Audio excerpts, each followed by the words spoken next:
কি করেছো আমার রাজ্যের হাল? আমার রান্না করা বিরিয়ানি খেয়ে তুমি করেছো কি হাল? এখন আমি ঘুম থেকে উঠে কি খাবো তোমাদের বাল? কে খেয়েছে সেই বিরিয়ানি, আমার রান্না করা বিরিয়ানি? জনাব, বন্দি করো তাকে। পারবো না মহারাজ। কেন পারবে না, কেন পারবে না? আমি কি তোমাকে বেতন দিয়ে রাখিনি? এখনো 3 মাসের বেতন বাকি রয়েছে জাহাপনা। কে বলেছে?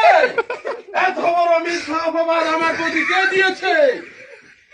আমি তো প্রত্যেক মাসের বেতন তোমাকে দিয়ে দিই। কে বলেছে এখনই বলো, তোমার গর্দান নিয়ে নেব আমি। সেনাপতি, এখনো কথা বলছো না? কে বলেছে তোমাকে মিথ্যা অপবাদ আমার প্রতি দিতে? জয়নাল দিয়েছে। কেউ বন্দি করো জয়নালকে। আমার বাবা ছিল এ রাজ্যের এক বলুন বলুন। আমার বাবা ছিল এই রাজ্যের রাজা, তার উত্তরসূরি হিসাবে আমি পেয়েছি এই রাজ্যের রাজা।